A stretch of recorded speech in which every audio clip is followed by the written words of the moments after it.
Sorry. Had to mute that thing. Ku'ulei Agbayani alongside Michael Lasquero on the Hawaii Sports Radio Network, streaming on hawaiisportsradio.com and on demand wherever you get most podcasts. Thank you for hanging out with us, and we are live on our YouTube channel.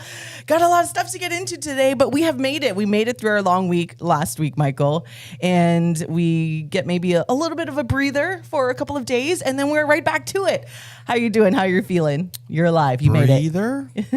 I mean, breather in terms of broadcast crew, but here at the Hawaii Sports Radio Network, we're just not just on radio or digital, but we're doing other things. So I don't know how much of a breather. I mean, we got a lot of stuff on tap, but sure. Yeah, I guess it's a breather. Yeah, it's a breather because we don't have to be anywhere today per se.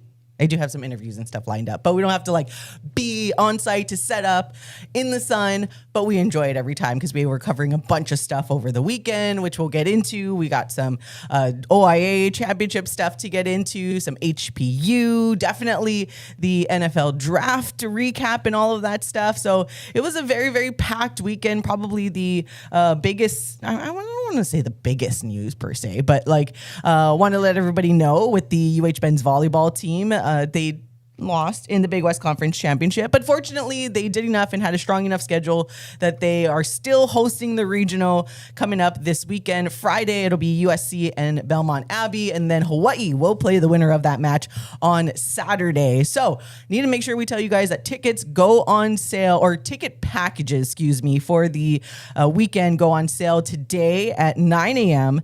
And then the single match tickets, so if you only want to go to the UH game, you do risk it potentially being sold out if everyone buys the ticket packages first, but that doesn't go on sale until Wednesday. So just in case you guys are interested in attending the matches this weekend, just remember that the ticket packages for the NCAA goes on sale today at 9, and then single match tickets go on sale on Wednesday. But anticipating a sell-out crowd again, and baseball is sold out as well, so it's going to be packed down there in Manoa. So be sure you guys, plan accordingly. But we'll get into recapping that UH men's volleyball game, again losing in the Big West Conference Championship tournament championship game to Long Beach State. However, chance to redeem themselves now this weekend.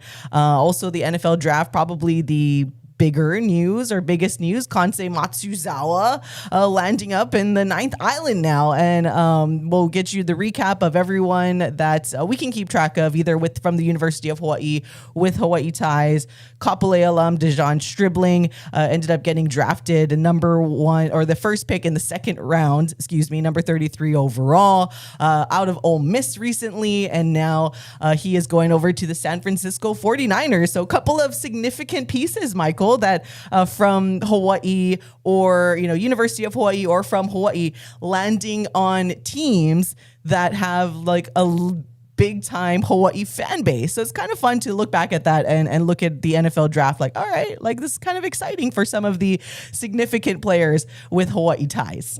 Yeah, I mean, it's cool to see anyone get a ties. It's just now as they're not with the University of Hawaii or here, it's why do you have to go to a team that I cannot root for? And that's the only unfortunate thing. I mean, I covered Dejan Stribling when he was in high school. I think I have a nice basketball photo of him actually playing against IAEA. But even players like Peter Manoma, either getting into the Seahawks or the Patriots, I'm come on, what are we doing, guys? Can you guys go to a team that nobody roots for, or nobody, nobody roots for? They do have the credit to them for getting the opportunity. Kansei signing a 3-year deal, which is kind of interesting, right? Because I think that also gives him some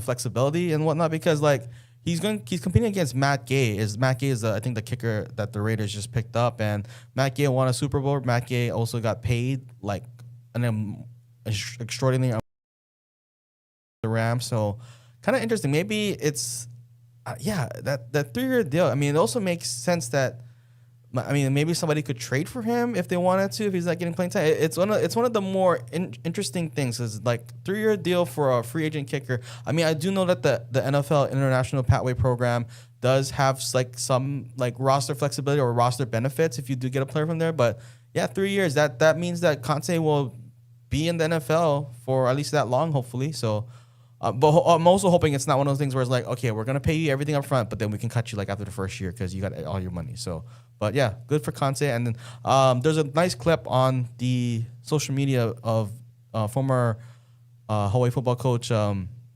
assistant coach for the defensive line, Jeff Reinbold, meeting up with Kansei in the green room. So that was kind of warm to see. I've been kind of I know last week or 2 weeks ago, I've been just kind of saying it's kind of hard for us in Hawaii to kind of get the looks and stuff like that. But to see Coach Reinbold and Kansei there in the green room of the biggest stage, which is the NFL, that was kind of like, okay, well, it's a very slim chance that someone from Hawaii can make it to the NFL, but there is a chance. It's a 0% chance. And sometimes you just need the hope, and that carries you. Shout out to Felipe in here in our YouTube chat saying, good morning, beautiful people. Yes, good morning to you. And Kansei, Peter Manuma, though, root for the player, not the team. Yeah, getting Peter Manuma getting some tryouts with the Patriots and the Seahawks. Again, there's quite an extensive list and some that I could not find. So unfortunately, maybe some University of Hawaii players that had high hopes I couldn't see, at least in this morning, trying to Google to see if they were given any additional opportunities for the NFL. But we'll talk more in detail with that. I'll let you guys hear a little clip too from Dejon Stribling via the San Francisco 49ers press conference, which was really, really cool when he was asked about, playing in Hawaii and all of that stuff and what he learned by playing out here, which is really interesting because he references just having to really try to what little weight he did have when he was a youth football player here and in high school is trying to just the Polynesian kids making him stronger and pushing him around essentially. So it was really cute that we'll let you guys hear from in a little bit. But wanted to send a shout out and congratulations though, as we're recapping the weekend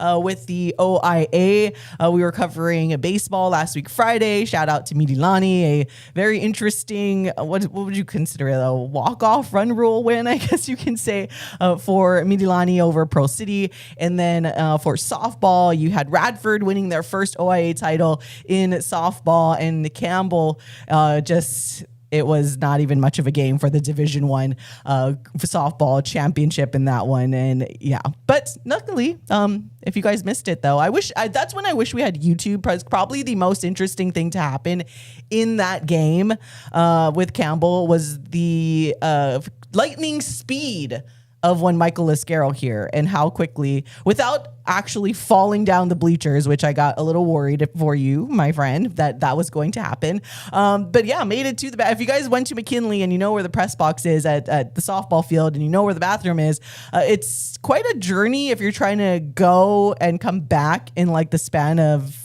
90 seconds. So there's a running joke and Kyle and I were just making fun that like, did you wash your hands, Michael? Because that was just like way too fast.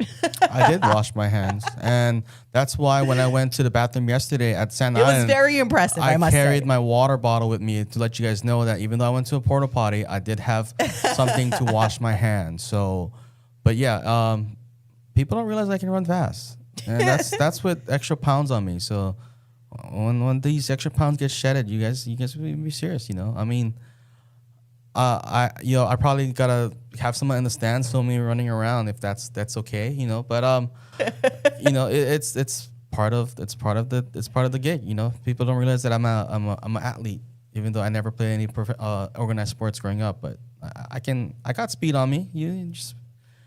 I mean, I think everyone that watches me too is all like, what are you running? Where are you going? Where are you going? And like, wow, I didn't realize you run that fast. And that's okay. My biggest claim though is, I think this was maybe not 2 seasons ago, but 3 seasons ago. I think when Aiden Manutai was a junior in high school, I think he had like a friend that was like a photographer on the sidelines, so he was on the sidelines. Yeah. And I was, I ran from one side of the field to another side of the field, and Aiden Manutai, starting safety for Cal, commented and said that, wow, you're fast.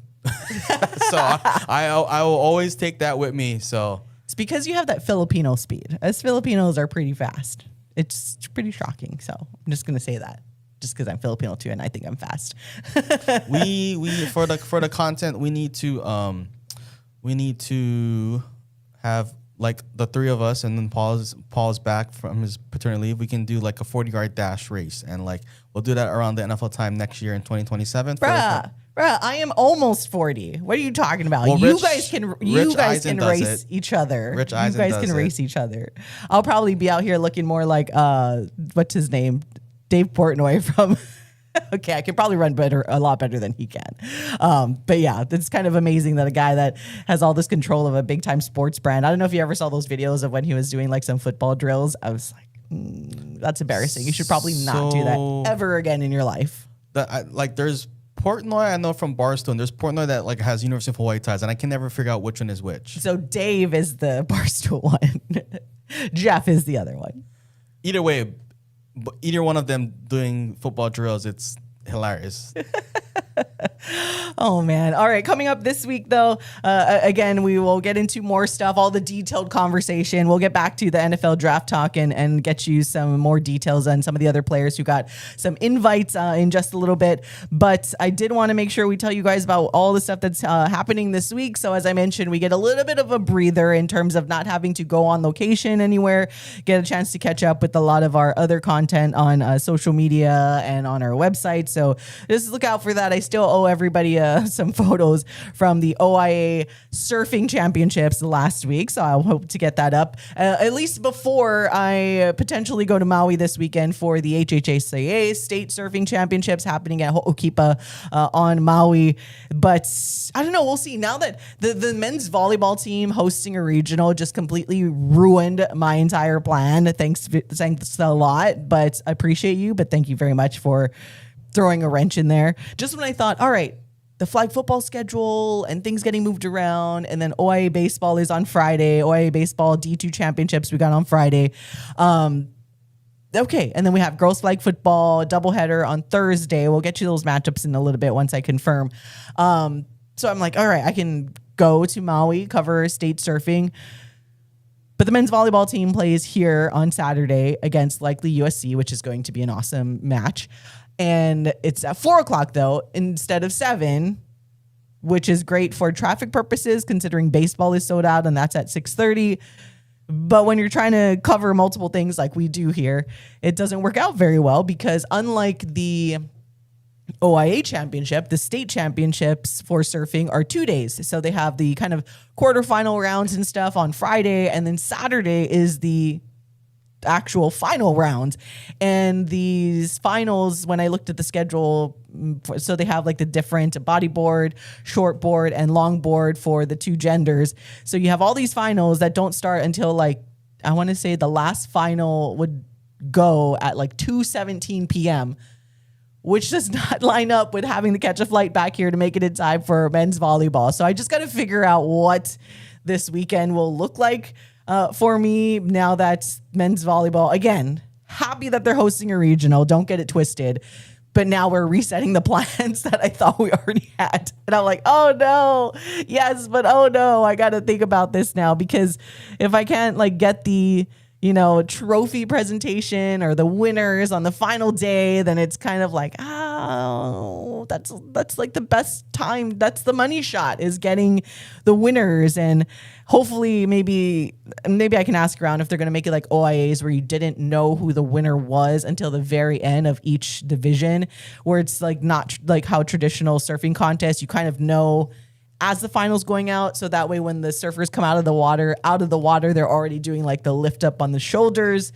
So we'll see. Maybe it won't be as much of a secret, but I am kind of like trying to figure it out in my head now and what's going to happen this weekend. But again, another packed weekend.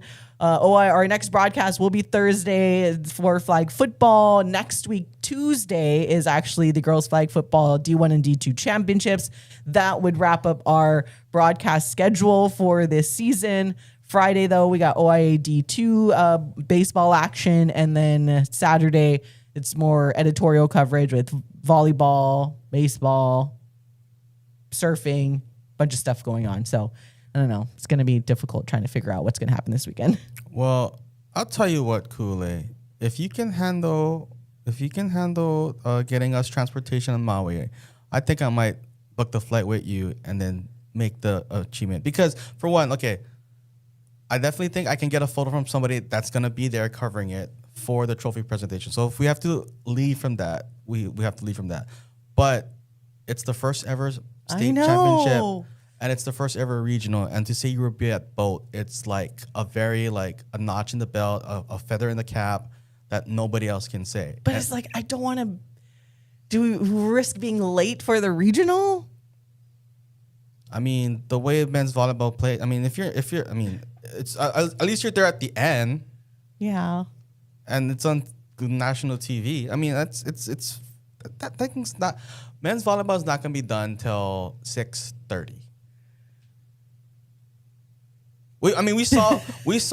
At least the Maui flights are short. The Maui flight is what, like 40 minutes, I think. Maui flights are short, right? And then, let's say our flight's at 3. We land at 3:40. You can easily get to the stand at 4:30, and like you're still in the first set.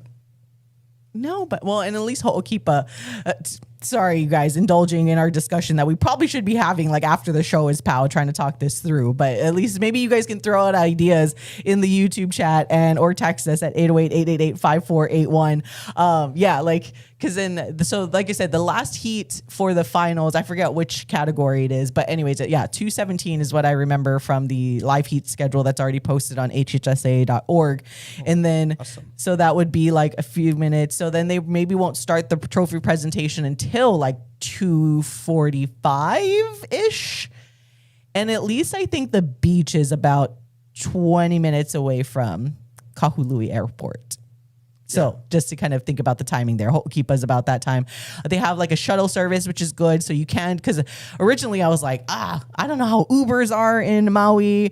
Should I Uber from the airport? I don't know. So they're going to have they have a lot of good information actually on the HHSAA website. Shout out to you guys, because that's how it helped me plan a little bit more, because they have a off-site, like a mile away from the beach, like a parking area, and they're shuttling people back and forth. So I'm like, all right, that makes more sense that you can drive, because if not, that beach, there's going to be no way to park. And if there's no Ubers, like how do you even get there? So they thought this through. So shout out to them that there was all of that I was able to look up on hhsaa.org. If any of you guys are interested, I encourage you guys to go check out some surfing. I mean, shout out to Maui, because they've been the biggest proponents for this. So I love that the fact that they are able to host it there. They're setting a standard for future tournaments. And hey, they've been pushing for it for a while, and they've shown that like, hey, we have a game plan. We know what to do. And that's what you like to see, is like just the planning and stuff like that. It's one thing to have a good idea, but the execution and planning, and this is going to be probably the most well planned out state tournament of the spring. I'm going to say it. Yeah. So, hey, and shout out Caesar. Yeah. Caesar chiming in on the YouTube chat saying, wait, I just tuned in. Is Ku coming to my Aina? Well, apparently Michael might come as well. So Caesar, pick us up and drop us off. Yeah. Yeah. Caesar, you want to be our Uber? That's such a good thing, because trying to figure it out. Let's see, traffic. Can't wait for Memorial Day weekend traffic when I get there. Yeah. All right. Okay, let's go back now. We'll just breeze past the break, because I will just get straight back to our NFL conversation. As we were talking about, and I wanted to share some of the images with you guys from the NFL draft weekend. So Kansei Matsuzawa getting a 3-year undrafted free agent deal with the Las Vegas Raiders. So again, undrafted, he'll have to compete with, as Michael was talking about, Matt Gay, who he was drafted. Matt Gay was back in 2019. He is essentially like, well, they say there is still going to be a kicking competition, but with all the experience that Matt Gay has, you can kind of pencil him as the incumbent kicker after the Raiders moved on from Daniel Carlson. But yes, he was with the LA Rams just after the year he was drafted. He was with the Tampa Bay Buccaneers. The last season he was with the Commanders and the 49ers for a couple of games. The guy can boot it though, so it's going to be definitely, well, if there's one guy that I know that can compete for it, would be Kansei Matsuzawa, just because of how determined he is and how hard he works to try to continue to perfect his craft, and going to definitely do what he can to hopefully get the distance down, right? Because he kind of has a system in terms of accuracy, but it's getting the distance because last season Matt Gay's longest kick was 56 yards. His longest kick in his career is 58 yards. So that's kind of where Kansei needs to think of hitting. You got to make sure you can hit at least uncontested a 56 yarder right down the middle to even give yourself a chance to potentially compete with Matt Gay, because active roster rise, right? Like the NFL teams only keep a lone kicker. That's the whole thing with the undrafted free agent. Hopefully he makes the 53-man roster. If not, there's the practice squad opportunities. I'm sure with Kansei Matsuzawa and just like the unique story and brand that he has and attention that he brings, I can imagine the Las Vegas Raiders will kind of figure something out should he not beat out Matt Gay initially.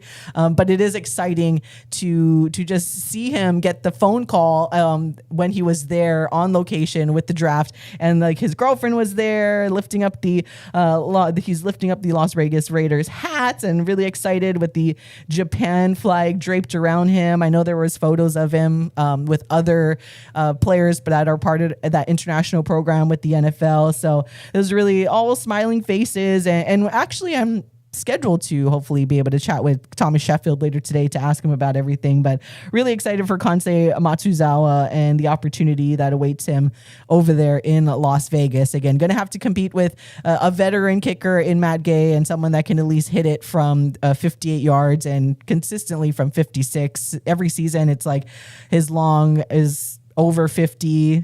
His shortest long was with the San Francisco 49ers, but that was only for 2 games that he was with them last season. That was 47 yards. After that, his shortest was back when he was with the Rams in 2020.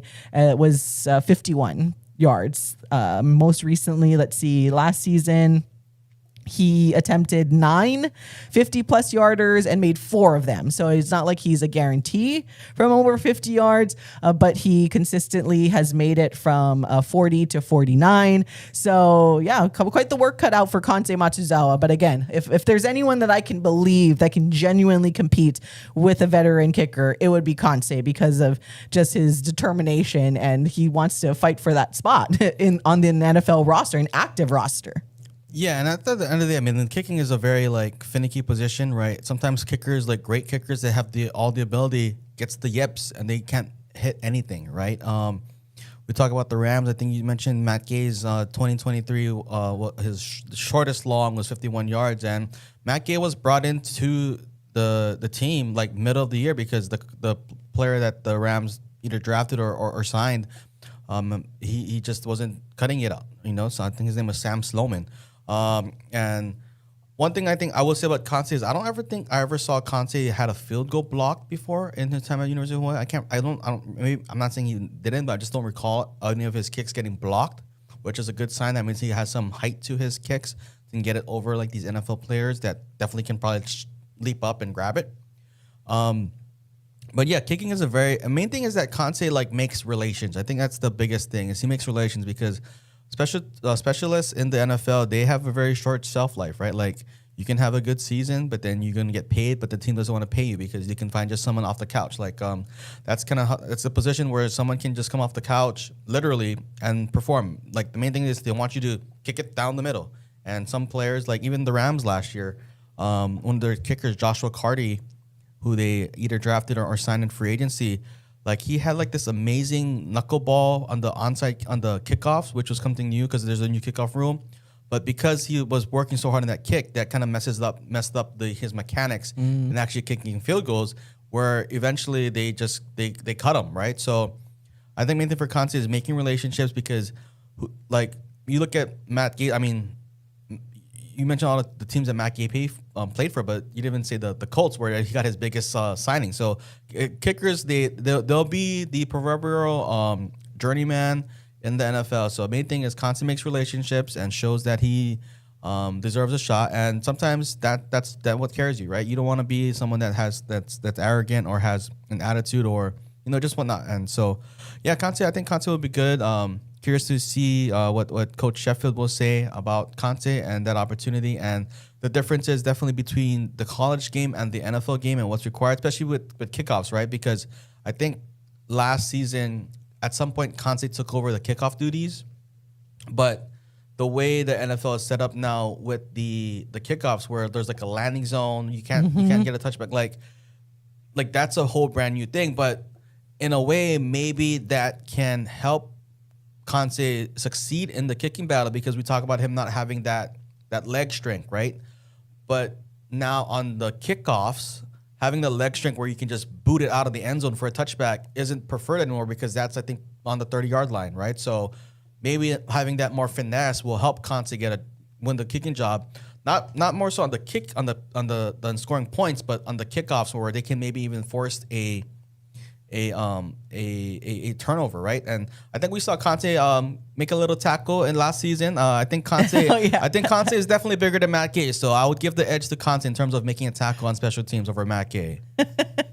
This is true, but we'll kind of keep in mind, and I kind of wanted to go add on to your point there about, like with Conte, at least you don't, one, you get a hard worker, two, you don't get someone that's going to be toxic for your locker room or your practice squad wherever he ends up, i.e. Diego Pavia, not having a lot of the things that you need that makes you attractive to NFL teams, and then you add on just the horrible personality and cockiness. It's like, you don't want that. I mean, it's a topic we bring up all the time with Marcus Mariota, right? Like he continues to have a job as a backup quarterback because, one, he's good enough to be a backup quarterback, but two, he's a good locker room guy. You want someone like that that's positive, that won't cause any drama or headache for your team, that will always be supportive of your starting quarterback. So that goes a long way in the NFL. Like on the flip side, we know that you could do horrible things, and if you're good enough, the NFL will try as much as possible to overlook it until there's public pressure, and then that's what happens. But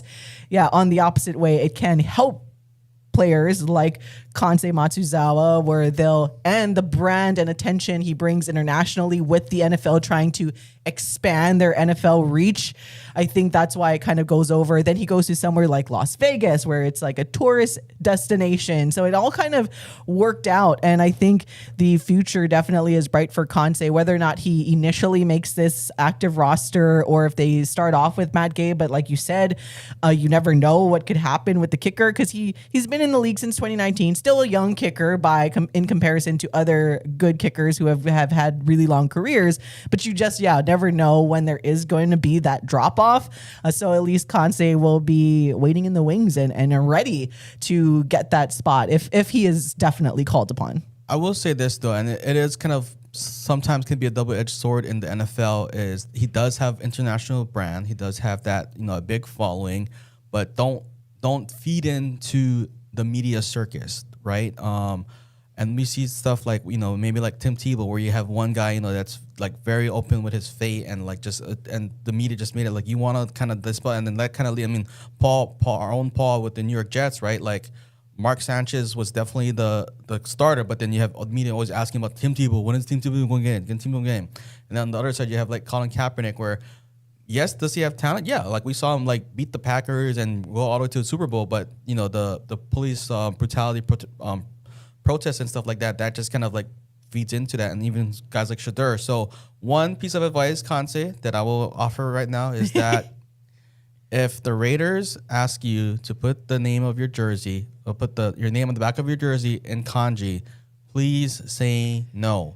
Don't be like someone who will not be named in this next 5 minutes. Someone who will take credit for it if the Raiders do it. If the Raiders do it. So don't, just be humble, put your head down and work. Don't feed into media circus, because the media will, because they want their clicks and they're gonna do however they do. So just put your head down and don't worry about the whole stuff. Like wait until you have the job secured, and like maybe have kicked like a few winning kicks or a few clutch kicks that was a difference, and then maybe we'll build on that. But like just kind of be one of the team. Don't be like that the bright star that overshadows whoever the quarterback is going to be. Well, Kirk Cousins or Fernando Mendoza. But hang with those guys. Hang out with Kirk Cousins and Fernando Mendoza. Yeah. Because that would be good vibes for you, and I think you guys would be like the three amigos. I was going to say, that's a good thing where his fellow rookie is Fernando Mendoza, who, again, is like the guy, like locker room guy that you don't have to worry about. Like I remember when I chatted with Adam Hill last week of the Las Vegas Review Journal, Fernando Mendoza is like the best quarterback to have in Las Vegas because you don't have to worry about any off-field liabilities that could come about in the Sin City. All right, let's move on over now to a former from Kante Matsuzawa and all of the incredible things that he did here at the University of Hawaii. Want to make sure we talk a little bit about, or a little bit more, and let you hear from him. Kapolei alum and wide receiver Dejon Stribling, again getting drafted with the first pick in the second round. So first one to go on Friday, number 33 overall to the San Francisco 49ers out of Ole Miss most recently. But man, what an incredible accomplishment for a local product here and a local talent out of Kapolei High School. Yeah, shout out public school. But before we talk about him, I do want to let you guys hear what he had to say in just a little snippet of some things that pertain to playing out here and to Hawaii, and what he had to say to the media when he was introduced as part of one of their drafted players. And here it is. Shanahan talked about how he was really impressed with your route running, but then really fell in love with you when you saw your blocking skills. Talk to us about where your blocking skills started. Yeah, Hawaii's football is very physical. It's very physical, and I believe in establishing dominance on the field. So whatever I can do to establish dominance from the person going against me. So being physical, blocking as hard as I can. At the end of the day, it's a team sport. So whatever I can do to help the overall team win, help the run game get started, or help a fellow receiver who just caught the ball, right? So just trying to do my part to help the whole team. What does it mean for you to represent Hawaii in the NFL? Oh, so blessed and so good. Growing up, I never thought I would be here. I always had faith and always had a great mission. But, sometimes when you don't have someone to look up to, it almost feels out of reach. So I'm glad I can be that role model for the people back home, and they can look at me and believe in themselves and know that if you just keep working hard, you can do it. What are your first football memories? It would probably be playing football in Hawaii against all those big Samoan kids, and kind of just being like a little small undersized kid and getting thrown around a lot. But that kind of brought out the best of me, made me be more physical, started putting on weight, started kind of lifting weights, taking it a little more serious. But I think that really molded me to who I am. One of the scouting reports I saw described you as having Hawaii chill. I'm not sure what that means exactly, but how would you describe your personality? Yeah, I'm a very laid-back guy. I kind of let things come to me. I'm not really pressing a lot of things. I'm not really in a rush. Kind of just love to be in the moment and be where my feet are. Try not to think too far ahead or kind of dwell in the past. Just really being grateful for life as of right now. And that was Dejon Stribling, new San Francisco 49ers wide receiver out of Kapolei High School. I kind of like that was actually in the scouting report that he was Hawaii chill. I like that description. Like, oh, you're Hawaii chill. And yeah, like I guess that is Hawaii chill. You're kind of laid back. Don't take yourself too seriously. Obviously work hard. Like I hate kind of saying that I'm chill because it almost gives the impression like, oh, you don't take anything like actually seriously. It's like when it comes to work, you take it seriously, you work really hard, but outside of work, it's kind of like, yeah, I'm just chilling. So I kind of thought that was funny where he got asked the question via, the scouting report that he's Hawaii chill, but also stuff that he said in there, like I mentioned, kind of trying to compete with some of the big poly boys out here and making him stronger and his blocking skills and everything like that. So pretty cool. I know San Francisco 49ers Twitter or whatever were crashing out a little bit about the pick, but I don't know. I don't follow the 49ers and Shanahan's style enough to really know or judge whether this was a good pick or not, but I'm just going to highlight it because he's a local guy. Well, I mean, Shanahan has a lot of blockers, right? And I mean, the George Kittle will have a game where he like does nothing in terms of receiving, but he is like the most impactful player on the field because of his blocking, right? The 49ers is a team that still uses a fullback in Kyle Juszczyk. And the way I think the way Kyle Shanahan is looking at Dejon Stribling with the blocking and stuff like that is, okay, Sean McVay, you have your own Puka Nacua. I will counter it my Dejon Stribling because Puka Nacua is also a physical player, being Polynesian and whatnot. So, and that's why it's I hate that. I hate that he went to the 49ers, but that is definitely the place that will take advantage of that skill set, right? And the 49ers do have some holes to fill in terms of, some receiver drama, so to speak, and being Hawaii chill, right? It's like, okay, well, if there's any disagreements, it won't be like drawn out like maybe with Deebo Samuel or Brandon Ayuk and I think the other receiver Jennings. Yeah, so that's a really good pickup for the 49ers. Unfortunately for me as a Rams fan, I did think that was Philippe in the chat asking about the Rams draft, and I think that needs a whole nother segment because I really don't know what to take of the Rams draft. But yeah, Dejon Stribling, really good player, and I kind of like. I mean, I'm kind of going ahead, but Dejon Stribling last played for Lane Kiffin at Ole Miss. And now you have somebody like Jackson Harris that is with Lane Kiffin at LSU. So who knows? Jackson Harris in maybe 1 or 2 years could also be a second-round draft pick. And then I think that's going to be a big – to me, that's like a big testament to the University of Hawaii. Even though he wasn't drafted out of Hawaii, I'm going to – like any receiver that comes from Hawaii or that played in Hawaii system, that like I think that's a definitely a good thing to – just kind of in the recruiting tool, right? Just like, okay, well, hey, come here, develop, get your bag, and then go play in the NFL. So good to see. Good to see that Hawaii has good receivers, and I think that's something that we didn't have in a long time in the NFL, like receivers. I mean, I know Keolo Perlaris and Greg Salas, and then I think John Ursula was in the NFL for a bit, but it's been a while since Hawaii has had like a skill position player like in the NFL. So I like that. Unfortunately for Dejon. What about what's his name? Yoshivash. Oh yeah, he counts, but and Roman Wilson. Well, Roman Wilson just barely plays, but for Yoshivash, like the reason why I just wasn't in my head with Yoshivash because every time I pick him up on fantasy, you start sucking, so you don't count at the moment. Fair. Like every time I pick you up in fantasy, like you do good, like and then like once I drop you, like you pop off. Then Joe Burrow wants to target him, and then he gets like a couple of touchdowns, and like he's always like the like within 10 yards like and like red zone guy that like Joe Burrow will just find him for that touchdown. Yeah, I totally get it. Like the worst fantasy, whatever you do not add Andre Yoshivas onto your fantasy football roster when you need someone on the bye week because he's not going to perform. I hate to say it. I love you. I mean, shout out for you, but yeah.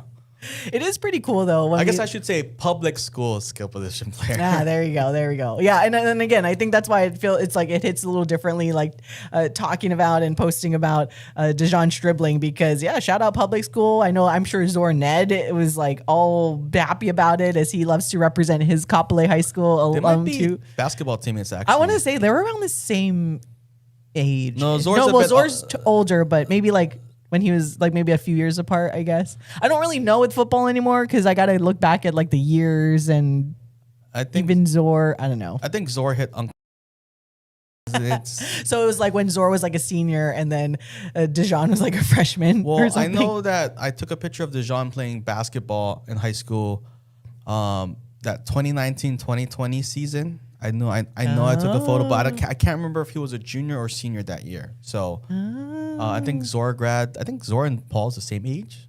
I think they both grad 2017 or 20. Yeah, I think they're about that sounds about right. Yeah, so there would have been a crossover. Yeah. So it is pretty neat though, like how he was saying, he didn't really have anyone to look up to from Hawaii in terms of receiver position because they're all kind of the same age. Like it's not like he's saying like Andre Yoshivash or whatever is like awful. It's just that they're kind of.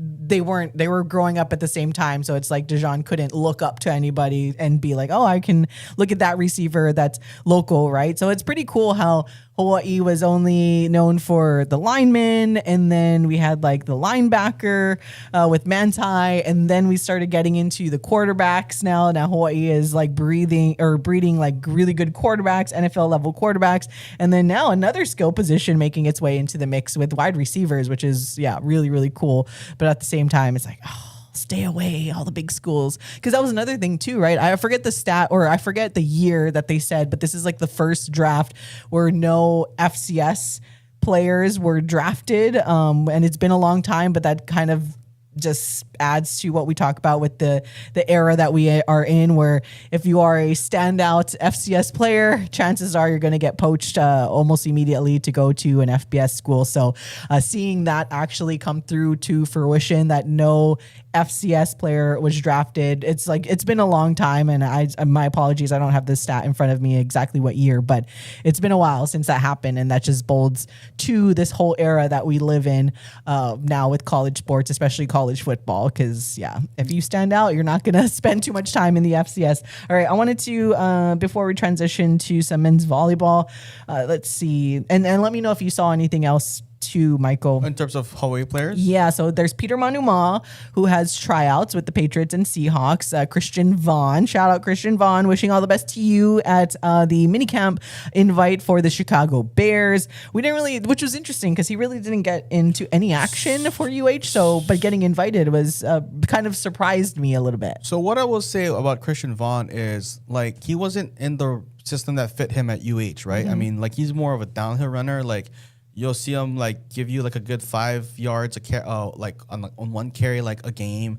but I do like that for with Ben Johnson over there, right? He has potential to be like that David Montgomery of the offense. So yeah, because he's not very big. He's not a big back. No, but he can go get downhill and like run people over if he gets a full head of steam. I think there's also James Milovale with the Seahawks and Giovanni Iovino, the former Bishop Gorman, that player that transferred to Hawaii last year, the grad transfer, and the one that had that pick 6 against Sam Houston, and got a scholarship from CB during the season. So that's pretty much it. But I think for everybody else, like the best bet is to just go and go play some.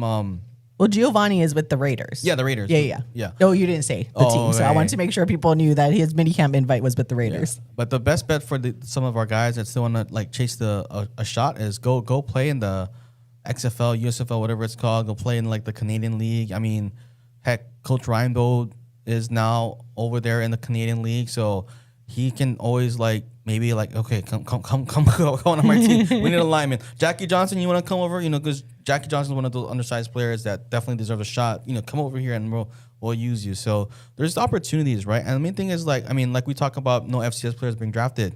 The reality is college football is the minor leagues, right? And you have the Power 4 schools that's like AAA, the group of 6 like AA, and then and that's just kind of how it is with football nowadays. So just like it's tough for like some of our like for us old heads and whatnot, but like we just gotta realize what it is and push forward. Okay, there, Michael. So I did want to also mention one other player. You have Kapena Gushkin out of Kamehameha Schools Maui, most recently out of Ole Miss as well, DB, reportedly expected to sign as an undrafted free agent with the Philadelphia Eagles. So that would be pretty cool if he's able to actually like sign and it's more than just a minicamp invite. But yes, so Kapena Gushkin is another one to keep an eye on. I was kind of surprised and this is who I was trying to Google before the show and didn't really see anything was Zen Sotelo, another one that's kind of in terms of offensive lineman, definitely still undersized, even though he is a bigger guy. But like when you talk about NFL level and how big these guys are, when you bring up someone like Jackie Johnson too, like way undersized when you talk about NFL talent. But it was like, I thought we would get maybe a little bit more invites, especially guys like that have competed in the trenches. I thought we would have seen a little bit more action there. But I mean, and I'm not saying it's too late, but at the same time, by now, a lot of the invites and the undrafted free agent stuff is pretty much done. They kind of go through it really, really quickly within maybe the span of 24 hours after the draft ends. But yeah, that was kind of a little, aside from James Milovale, so hopefully he does well over there with the Seahawks. But yeah, I was kind of a little bit bummed where we didn't see a little bit more of our guys that were in the trenches that were at least received minicamp invites. Yeah, other local high school like played locally here in Hawaii is you got Jordan Botello. That's right. With the Vikings. He was the him and Nick Herbig when they were under like Cowley's last seasons. They were like the two edge rushers that nobody could stop. Kaena DeCambro, former University of Hawaii tackle, I believe, and then he was at Arizona, was the center. I think he got a free agent deal with the Arizona Cardinals, but I will say if I was just looking at film, I would probably take Zen Sotelo over kind of DeCambro. I mean, they are friends, so it's not like I'm like whatnot, but it just goes to show you like sometimes you do need to be. I think that's just he played for a Power 4 school, and Arizona had a pretty bounce back year, and they were running the ball a lot, and that's the stuff, right? And that's kind of thing that like I think Coach Timmy and the coaching staff, also kind of realized it's like, hey, if we're just like the traditional run and shoot, that hurts with in terms of like the NFL process, because like you're gonna have to learn different schemes in the NFL. And if you just learned this one scheme your whole like college career, like you didn't really develop, or like we don't have tape to evaluate you. Kind of going back to the Rams, like and like the Ty Simpson pick, right? I mean, a lot of like he doesn't have many starts, but apparently the system that they played at Alabama is very similar to what the Rams run. So even just like that kind of stuff, like the familiarity. So that's why I kind of like what Timmy Chang is doing with the offense, and just kind of making it a bit more modern and incorporating different concepts. I know for Hawaii fans, like, oh, run and shoot, but like, guys, it's 2026. We gotta change. Back when the run and shoot was good, I think we still had dial up. So that's just, we didn't have the iPhone. We didn't, so we didn't have Instagram, TikTok, all that kind of stuff. So we gotta adapt with the times, and hopefully Zan Sotelo can pick one up. I mean, I know he's been working hard, but yeah, I think he's just gotta maybe wait for Coach Rambo to bring him over to BC. And to add on to your point about Timmy Chang, them changing up the run and shoot to a newer version of the run and shoot. Hey, they constantly recruit and bring in tight ends, so maybe we could get a UH player on the Chicago Bears, because they apparently seem to be obsessed with drafting tight ends for the Bears. So okay, they can end up on one of our teams, because it's like another tight end again. I mean, again, Ben Johnson we trust, but Jesus, the obsession with the tight ends when it comes to the Chicago Bears. So I don't know, maybe they'll get incorporated even more into the UH football offense. That who knows, we can have a tight end here. We had like the Stanford. That's right. It was the Stanford tight end that Hawaii played against that was drafted to the Bears. I'm like, again, and then was it Palencia? I was like, what is his last name again? Hefty Lefty was another kicker that, landed up in the NFL from San Diego State. The guy with the second coolest nickname to the Tokyo Toe was the Hefty Lefty. I forget his first name, but Palencia. Gabe Palencia. I think it was freshman of the year for the He was really good, but obsession. We didn't see that against Hawaii when Hawaii put BTA on San Diego State. Exactly. And we didn't see Chris Johnson, who apparently was ducking Jackson Harris that game. First round pick, Chris Johnson. I know. When I saw that, I was like, man, that guy wasn't even playing when we I guess that kind of adds to his case that he was not playing when we BTA the Aztecs when they were here. But also the Cal cornerback that was like, he got drafted. I forgot when he got drafted, but the guy that gave up those 2 touchdowns to Brandon White and Nick Sedeco in the fourth quarter got drafted. So it's one of again, like I hate to say it, but like there's players in the group of 6 that are better than players that got drafted, but because you're in the group of 6, you just probably didn't get the love or the looks and whatnot. So whatever it may be, our boys just go out there and play any time of professional football. Anytime you can, I guess you already were getting some NIL, but anytime you can extend your career and get a little money aside, go for it. And good thing is you don't have to focus on studies.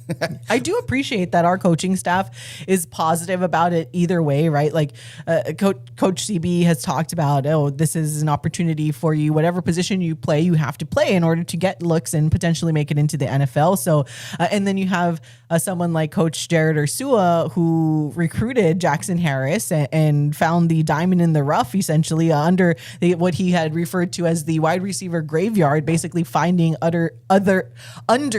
utilized wide receivers at wherever they are. And Jared Ursua has posted on Twitter, like, just come to, portal to paradise. So it's like they're very open about, there's a chance that they could leave, but it's okay. We're going to coach you up no matter what, and we're going to make you the best that you can be. They don't kind of look at it negatively like Jeff Choate has over at Nevada. It's like, they just come here and then they're gonna leave, and it's like he just sounds like he's complaining about it. Where I do appreciate this coaching staff that they are, and as fans, like, I get it. Like, everyone's gonna be frustrated when you do lose a lot of these receivers to the P4 schools and all of that stuff. But I do appreciate, again, like, this coaching staff, Coach Timmy and all of the assistant coaches that are just looking at it as positives. Like, hey, we could find the next diamond in the rough, and if they get that opportunity, then they do, and they'll just continue to play that game, right? So I just want to make sure we give that coaching staff their flowers, because just trying to even compete in this crazy landscape, but also putting a positive front out there that, like,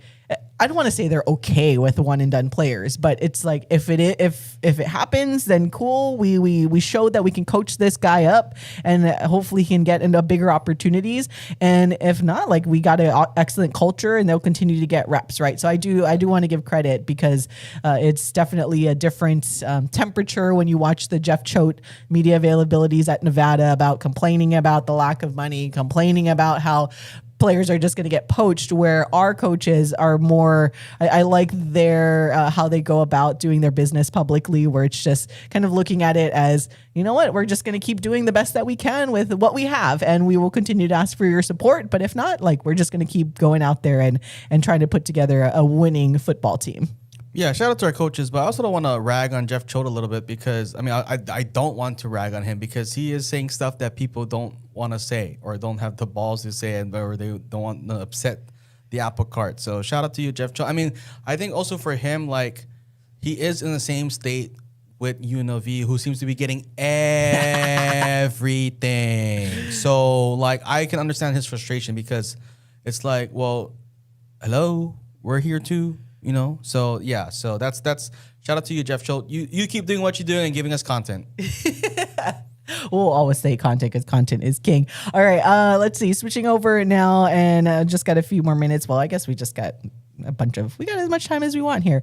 Let's talk a little bit about that UH men's volleyball game. Again, ticket packages go on sale in less than 10 minutes for this weekend. So again, it is ticket packages as Hawaii is going to host the regional once this year is the first expanded format to 12 teams for the NCAA men's volleyball tournament. Hawaii, even though they lost the Big West Conference tournament championship, still able to do enough throughout the season, had a tough enough schedule. All of that things got calculated in Hawaii's favor, and they are hosting a men's volleyball game of the NCAA tournament for the first time ever. I think it was Matt Elliott that tweeted, like, it's hard to imagine that there continues to be history made with this men's volleyball team, but this is history, guys. Like, it's never, I know women's volleyball has hosted an NCAA game, but this is the very, very first time for NCAA hosting duties for the men's volleyball team. So if I can remember when it was women's volleyball, it will look a lot different in the stand because the court will be kind of that blue court that you see. I think they tend to block out all of the signage as well, from what I remember. Assuming that they're going to do it. Again, this is the first time it's been expanded like this for the NCAA tournament. But this Saturday, they'll play the winner of USC and Belmont Abbey, who play on Friday night. So with the ticket package, you'll have a ticket to that game as well. That goes on sale, again, less than 10 minutes, 9 o'clock a.m. Hawaii time. But then if you just want the single game ticket, one, you risk, though, possibly not having a ticket or having to sit in the nosebleeds. That doesn't go on sale until Wednesday at 9 a.m. So if you really, really want to get your good seats for this Saturday, I would encourage you guys to buy the ticket package. Unfortunately, I don't know how much it is yet, so I'm just saying that. But hey, we got some men's volleyball fans that are buying the figurines for like over $200. So we just got to make sure that they get their tickets to see the men's volleyball team now for the final time this season in the stand, which is still going to be super fun. Yeah, and I mean, we mentioned it last week. It's like, I feel like it's a done deal that they're going to be hosting. It's one of those where it's like, you know, Coach Reinbold, you know, scouting Cal when the hula dancers come in, and it's like, oh, it's Cal. But I mean, the team and the university were advertising for, pre-order now, or I mean, but okay, wait, hold on. They advertise it during senior weekend, right? So did people like put a deposit, or how did that work? Do you know, like, or because if there's sales going on now, or in like 5 minutes, then what was that the promotion? So they're doing? I think the main thing was also like the season ticket holders, because men's volleyball has like a ton of season ticket holders. So I think of the main push, at least from my understanding, is they were making it known, like if you wanted your season ticket seat, like you needed to put down your deposit to make sure you lock it in before they start to put together the packages of where it's open to the public. So that's what it seemed like, where it's more of the season ticket holders where put in your deposit and you want to make sure you lock it in, because if not, then you're going to have to like fight with everybody else that's trying to buy tickets now. So that was my understanding. I could be completely wrong, but that is just from talking to people. That was my impression. It's like that was the main deposit where, yeah, if you want your seat that you already have, because a lot of people do, like they want their seat, especially like the court sides. Make sure somebody, you know who you are, probably doesn't watch the show. Do not give it away to somebody, you know who you are, that wore USC stuff when we play USC, Glenn Mackay. So that's going to be, if you guys are going to men's volleyball and watching, and keep an eye out for Glenn Mackay and see what he wears, and just remember that. I'm just saying. Yeah. One thing I guess when the general public looks for their seats at 9 a.m., I guess there's gonna be some that's blocked off or blacked out because, okay, so I mean it's too late now, but something I think we should effort in the future when we get maybe a better equipment and better gear is we should like have like in our YouTube live stream we'll have like the seats, and then like from like 9 to 10 a.m. like we'll have like our show, but then like in the background, like in a corner, Like we'll a have little like ticker. the seat chart, and then like we'll keep refreshing and like, oh, that's gone. We'll be like live out, like that's good. That's good advertising for the university. Like, hey, we're like keeping people informed about the seats that are available. Buy them now. I think that's something we should effort, you know, as like a mini not side bet, but like just a mini like, okay, well, there's this, or you can watch us. You know, you can best of both worlds. So. That's gonna be. I mean, I'm curious to see. I want to bring out my laptop and see, like, oh, this city's gone, and it's like almost like an auction. We can maybe put that in Matt's ear of when they apparently might start like doing their own multimedia stuff potentially. I don't know. That would be pretty interesting for them to like do that. Instagram live it and be like, get your seats now. Put the little link in the Instagram live. You'd be crazy. I mean, I see my mom on Facebook. Like people are on Facebook. There's like streamed on Facebook. Somebody's like holding pet item, and they're bidding in the Facebook chat. Like it's insane. Yeah, but hopefully the men's volleyball team can take care of business again this Saturday.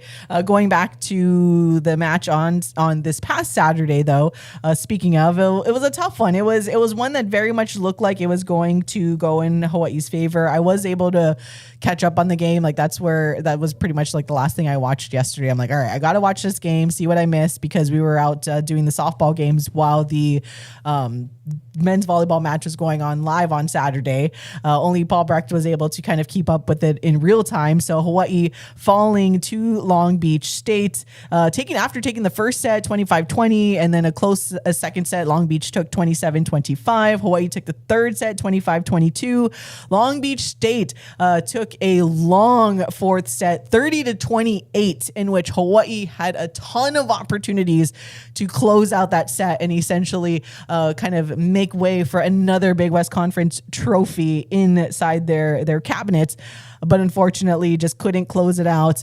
It was kind of a wonky game. Like the first couple of sets had just a bunch of errors on both sides that kind of evened out, and then the intensity, like, I don't know if you guys noticed it, but it's almost like I could feel the intensity like popping off my screen. I don't know how close or how loud the crowd mic or the net mic was, but I feel like it was louder than usual with like the blocks. And it was just, last night when I thought like I was already tired from the weekend, I was getting like fired up again just watching that men's volleyball match. And knowing the result, I was still like, oh, are you kidding me?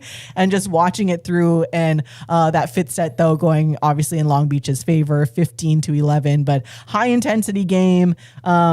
It's kind of I feel like that's been the story of the rivalry between these Big West teams, whether it's Hawaii, Long Beach State, Hawaii, UC Irvine. You just never know at any given point in this season or postseason who's going to win. I think the most interesting thing, though, is the fact that there could potentially be a rematch in the NCAA tournament after this round. So Long Beach State also getting a seed, and they are on the side of Hawaii. So if Hawaii wins on Saturday, Long Beach State wins on Saturday, they will play each other again next week, which is kind of fun to think about. Yeah, and I mean, I know it's a cliche or that we've been saying multiple times, but it's hard to beat the same team 3 times, right? And, you know, on the first match against Long Beach that Friday night when they were at Long Beach, it was a 5-setter too, and then Hawaii, you know, swept the following day. So that's probably in the back of Long Beach's mind. But we got to go back to Friday's match where they played a they played a team, you know, where, you know, Hawaii didn't look like the number 1 team against on Friday. Like they went to 4 sets and it was really looking rough. Like I think it was like we had like a 55-minute first set, which is like pretty insane. So there was already not good vibes there, right? And I'll go back to, I mean, I yes, the regular season titles are nice, right? And I do think it does give some of the coaching, like in all the sports, some of the coaching staff, or I mean the head coach a bonus, I believe, and you do get I think a trophy in your table, in your trophy case, and you get some shirts, saying you're the champion. But I feel like for University of Hawaii, that regular season title is a curse. It's the kiss of death for like, I mean, we see it because last year men's volleyball, when they won the tournament, they weren't the number one team in the regular season. Women's basketball, women's soccer. We look at men's basketball, like they didn't get a chance to win the conference in the regular season, but they won the tournament, right? So that I feel like that regular season title is very tight. Even when women's volleyball won the last time, not this past season, but the season before, when they won the Big West tournament, they were the number 2 team, I believe. So I mean, hopefully in the Mountain West that's a little different, but you do kind of, I mean, and. Yeah, I kind of think that the regular season title is the kiss of the eye, because I can't remember the last time a Hawaii team won both the regular season and the postseason.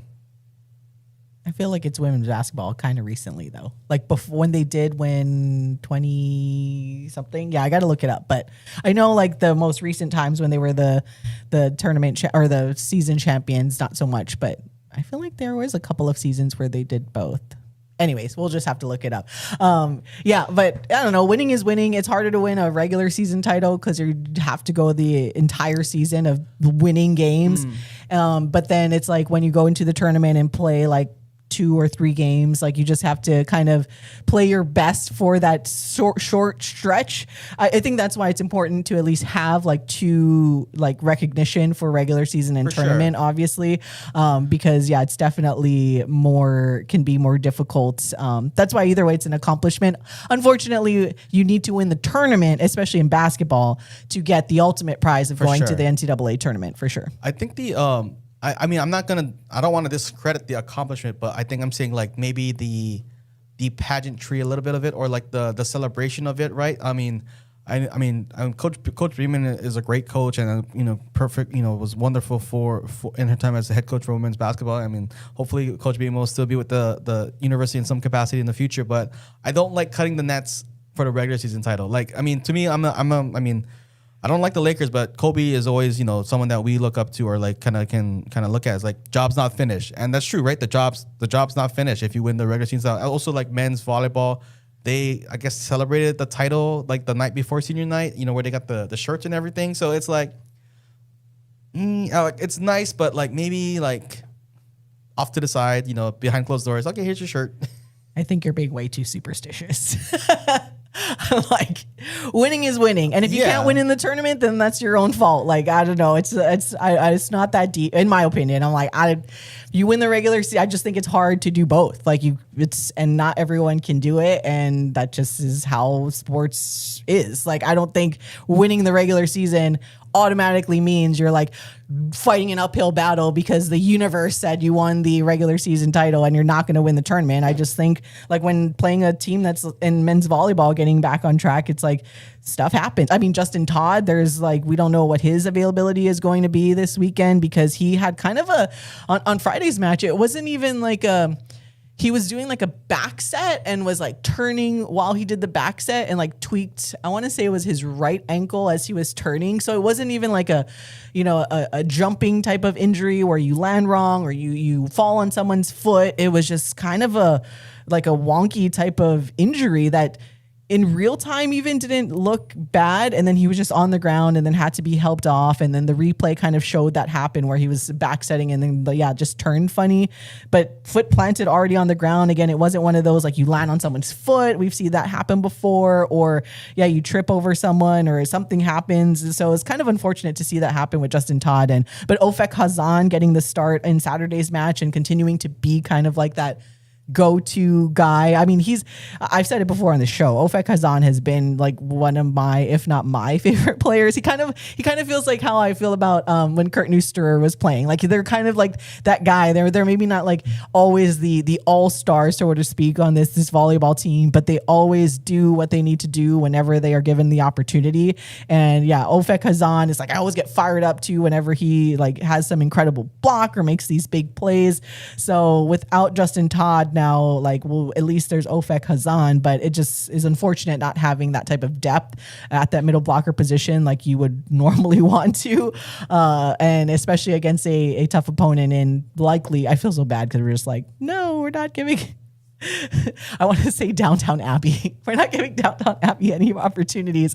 Diagonal Alley, you know, from Harry Potter. I don't know. I just think of Downtown Abbey. I think that's a show too. But Belmont Abbey, not giving them any chance. And I think USC also has like 2 local players, both of them from Punahou School, obviously, that are coming back home now to play. So it'll be a very interesting match. But once again, like Hawaii not able to come out with 2 trophies this season, but hopefully they can make up for it. Actually, speaking of, I should probably show everybody that the NCAA men's volleyball National Collegiate Men's Volleyball Championship happening. So getting the 1 seed, no surprise, to UCLA. They will await the winner in their regional of UC Irvine and Penn State. And then in that same side of the bracket, the 4 seed is Ball State. That would have been funny if Ball State was on our side of the bracket, considering that Donan Cruz was just coaching there. So Ball State is the 4 seed, and they await the winner of Pepperdine and Fort Valley State. And then in the bottom half of the bracket, as we said, number 2, Hawaii will await the winner of USC and Belmont Abbey. They'll play on Saturday, or all the regionals, the regional finals are on Saturday. And then Long Beach State will await the winner of Loyola Chicago and St. Francis. And once again, Long Beach State and Hawaii on the same side of the bracket. So should both of them come out with victories this Saturday, they will face each other in the semifinals this coming Saturday.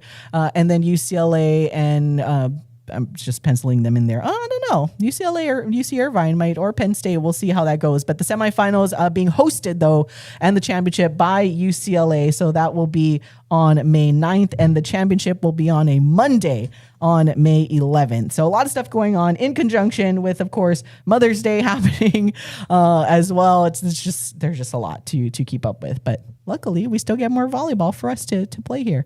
Whew. I was going to play oh yeah. We'll keep with the men's volleyball conversation. We're just rolling through it, you guys.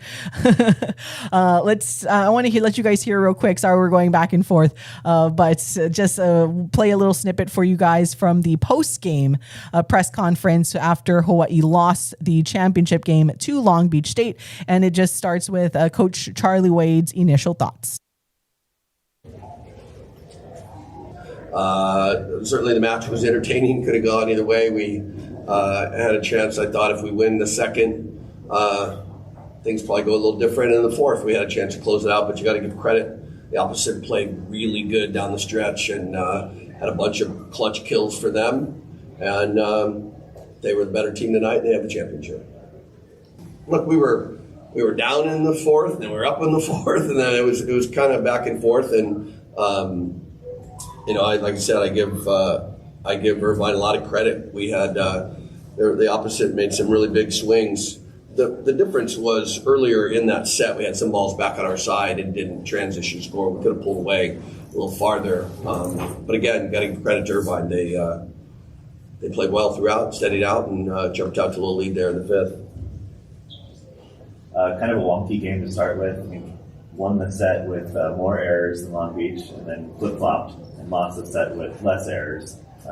In terms of cleaning up the game, like what are you going to focus on the next week to prepare? Yeah, I mean, you're not really retooling a whole lot. You kind of are who you are at this point. Typically, we're productive and efficient, and the guys are playing as hard as they can, and it's just kind of the ebb and flow of the match. And there is such a small margin of error and such a small difference against the top teams right now that really any 1 or 2 plays in any set can really make the difference inside that set. this is a question for anyone at the table. Opek Kazan really made an impact following the injury to Justin Todd. Talk to us about the impact that Opek Kazan made and the difference that he made in this match. Opek is the consummate professional. He's a guy that's always ready to go when called upon, and he just battles, and he's mature, he's responsible, he's just a consummate warrior, and we're thrilled he's on our team. Christian, not the best performance last night, but really bounced back tonight. Finished 20 kills. What was your mindset kind of coming in tonight? After yesterday, I had a lot of errors during the game, and sometimes it's not necessary to score at all costs. You can, I have 8 errors tonight too. It's not the best game I've played, but I think sometimes you gotta be more patient with less errors. Just to not close my eyes and just hit straight into the blocks. I think that I was talking with Trent in certain situations what we can change if the game's not going well. And we did change it throughout the game. Some things were not working. Sometimes I was just going up and down. But in general, it was just like, I could say, I'm not a person that usually says excuses, but today was just all one person for Long Beach. And some missed opportunities, as they both said in the second and the fourth set. I think that was just the key moment for Long Beach. I mean, they started the fifth set a lot better than us after getting that set before that. So I think we gotta just clear our heads for these past 2 games, forget about them as fast as we can, and just move on. Because I'm pretty sure we have a game next week, and we have to lock in on that one. And this question for Tread and Christian. I always see this when I see your matches. Hawaii is down, but then you find a way to rally back and have that grit and determination. Where do you find that grit and determination in terms of making comebacks like that, whether it's down 5, 10, or even 24? It's just practice. We always make our drills let's say the A side starts 18 against 22, so we're used to be down in score. I mean, it's not the best thing, during games, and especially in the fifth set when we were down 6 points or something like that. We didn't lose motivation, or we didn't give up until the last point. That was obvious. We're just we're taught to play that way, even when we're back, just to keep focused and stay locked in on the next point.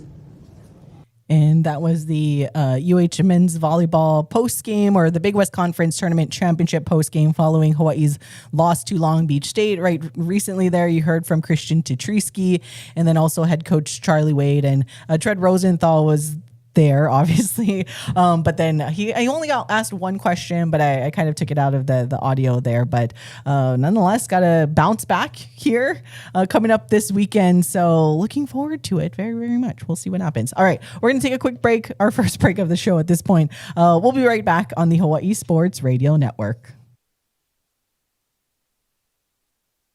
Looking to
sportsradio.com.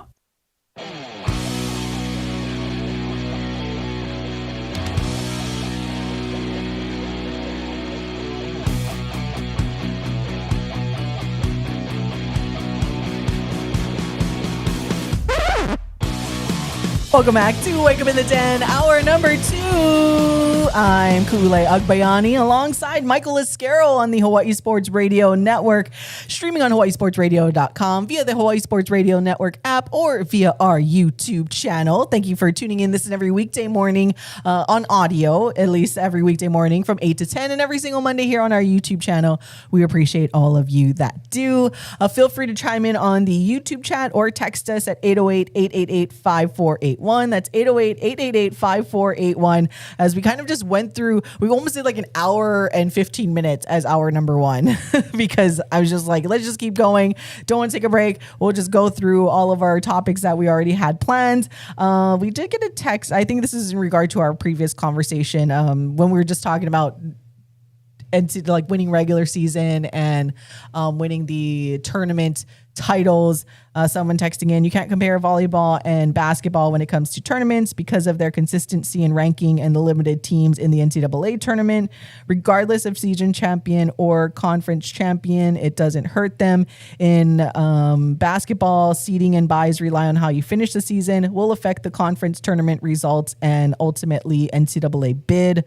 Yeah, I mean, I don't disagree with you. The main thing I think Michael and I were talking about was kind of Michael was more on the, what do you call it, superstition? But basically saying that, oh, every time Hawaii wins regular season, it like, you know, they don't win the tournament. And then I was just saying how it's like the universe is just you just don't play better. But I don't disagree with our texter, but it was just a separate comment to what we were talking about, where we were just like, I just don't think, yes, it matters from like how our texter was talking about, but I meant it doesn't matter in the sense that like, I don't think the universe works that way, where it's just, if you win the regular season, if you're Hawaii and you win the regular season conference title, that's a notch already against you winning the tournament title, is what I was saying, where it doesn't matter. But yes, what you were pointing out in your text, I totally understand. And that winning the regular season, of course, means putting yourself in basketball a better seeding in the conference tournament. From that standpoint, but we were just discussing how whether it matters or not in terms of meaning that you're going to win the actual tournament championship. Yeah, and I mean, I don't think there's anything that we disagree with what the texter said. I mean, my thing, I'm not saying I'm superstitious or so. It's just like the job's not finished, and I just want, like, I would love for them to just like come out and be like, okay, we won this, but we're not, you know, just have that, you know, just even if it's mildly not how they feel inside, just like let us know, okay. They still have their eye on the prize, right? But even going back to the text, we're saying the regular season is important, right? What if it wasn't? What if this was like a different sport, right? Like if they may have lost. I mean, yes, they have the resume because of the regular season, but men's volleyball does have limited teams, right? So what? I mean, that's just my thing. It's just like I want to have that killer mentality from our teams, like, hey, we won the regular season, but we want it all. And that's what me. I'm greedy. I want the regular season championship. I want this. I want that. You know, and then because it's just more for Hawaii, and the more Hawaii wins, the better. So it's not me like saying like they can't win one or they have to pick and choose which one they're going to win. It's just I want them to have that killer mindset that hey, the job's not finished, and let's go and win another trophy. And so that's more where I'm coming from. Do though. I'm like, did you say that they don't have the killer mindset because they celebrate a regular season title, which is very difficult to do in the grand scheme of things? Well, that's where I'm like, that's not fair that you're just saying like, oh, just because they celebrate a regular season title means they don't have the killer mindset. Like you're going to talk about like all of these teams being like women's basketball being like, oh, they didn't have the killer mindset because after they won the regular season and Coach Beeman wanted them to visualize cutting down the nets. Like, you're going to tell them that they didn't have killer mindset heading into the I was just say about men's volleyball this past weekend and past week is that there was an after party after senior night, and apparently they were golf carting like earlier in the week last week. So that's just, I mean, maybe the general public doesn't know that, but like, yeah, I guess it's told to me. Well, they know about the golf carting because Billy did a write up in that with the Star Advertising. So like, come on, like, it's nice, right? But then when you lose and like, if you want to be an anal fan and be like, well, maybe it should have been golf karting, or maybe that after party needed to just be a little bit more chiller, It's just, and that's no distractions. I mean, it's a double standard, I would say, because like for me, I'm like, yeah, let's celebrate. But then when you lose, it's like, oh man, shucks, don't do that. It is a double standard. I'm acknowledging that it is a double standard because like, yes, you should celebrate, but at the same time, like, I want you guys to win because when you win, you make me happy, and when you lose, you make me mad. And sad. All right, I want to kind of look this up real quick before we completely switch topics because we were talking about this earlier about these seats. So the ticket packages are on sale now for this Saturday's game. And yeah, see, as we would have it, I don't know if you guys can see my computer because a lot of the lower bowl are season tickets. There is pretty much nothing in the lower bowl with the packages because people either bought those out already or the university / the NCAA has some of those on hold. So there is only currently seats in the low. If you want lower bowl, there's only single seats available on the. What side of this is it of the stand? The side that has like the Giovanni Pastrami box, but there's like single seats. Literally, that's all that's available, and then the rest are upper level is the only thing that's available. That I'm looking at here. Let's see. Cost is, so the ticket packages, it ranges. Oh, it's pretty cheap. Just like $23 to $30 each in the upper level for these games. I don't know what your total will be, but yeah, if you guys wanted to get the package, so it's really affordable, honestly. But maybe we're 22 minutes past the top of the hour. So either the lower bowl was partially the season ticket holder people that already had locked in their seats, and then the diehards that were there at 9 a.m. to buy up all the stuff. So if you guys want to be in attendance for Saturday, then you better get your tickets today because there is nothing available in the lower bowl as I see it right now via the Hawaii Athletics .ticket thing. Yeah, I mean, there are diehards, and maybe Glenn Wakai bought a whole section for his UCLA.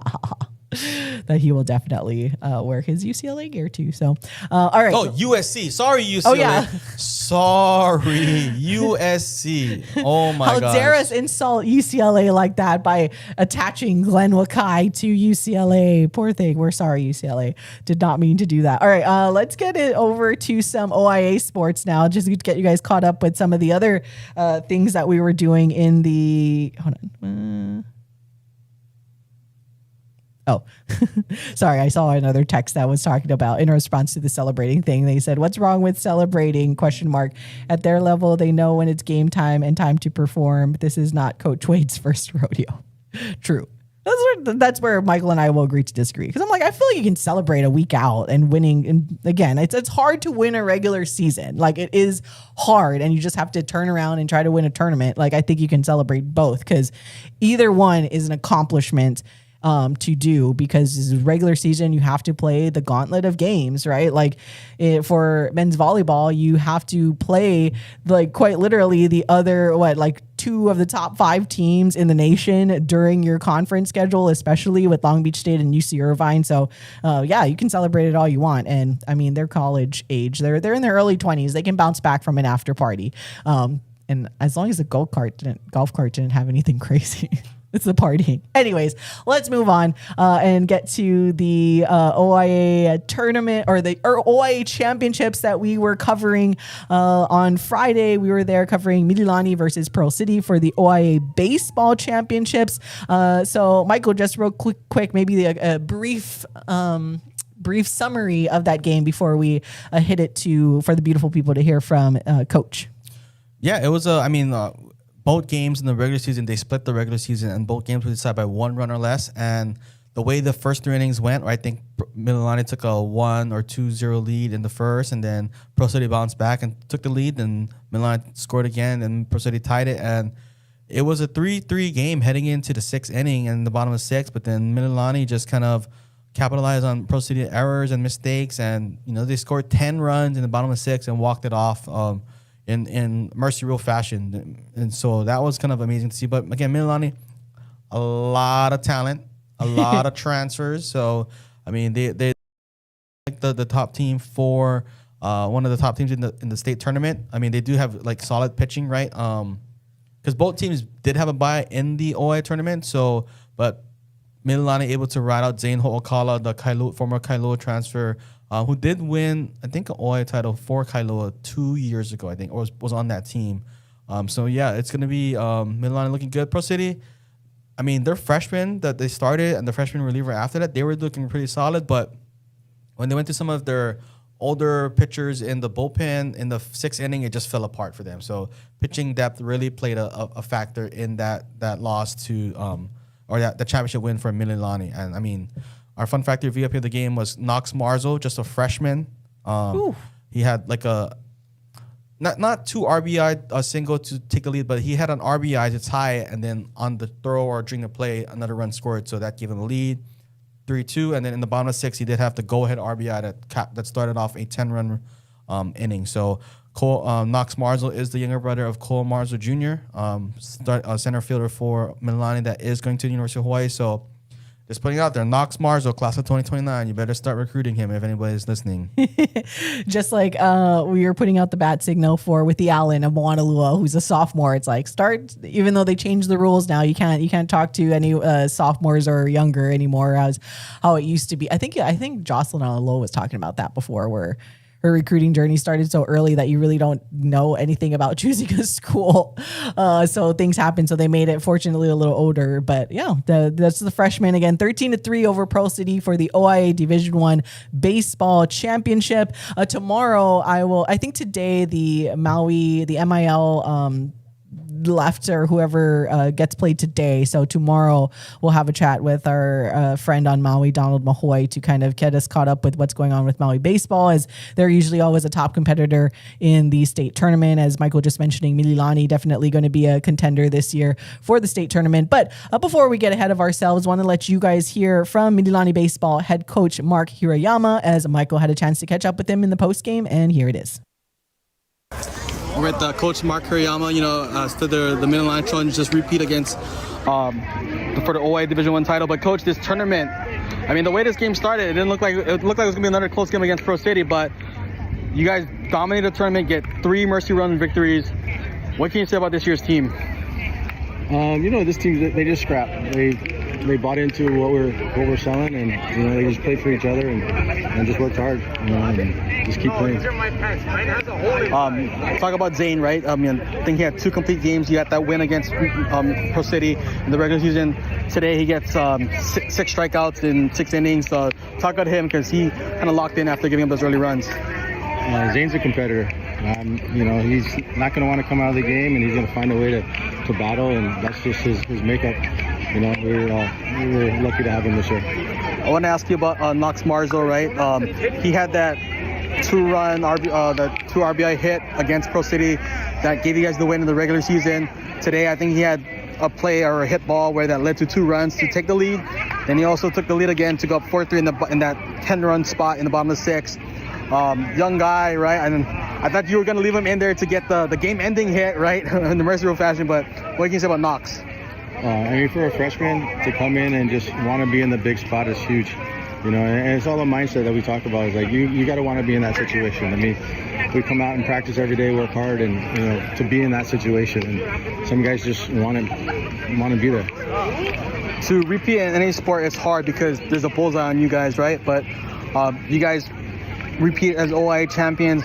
What is there anything different this year that happened, or a shift in mindset that knowing that you guys have the targets in the back to allow you to repeat as OIA champions? We just come out and try to do the same thing every day. We want to take care of the little things, the details, and just play the game simple and just do things the right way.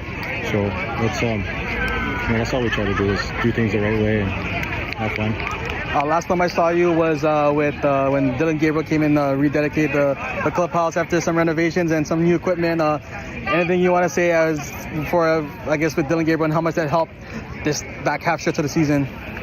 I mean, we're fortunate that Dylan's given as much as he has to the school and to all the programs, and it just brings all our boys together, gives them a place to call home, and the equipment and everything else is just a testament to that young man and him paying it forward.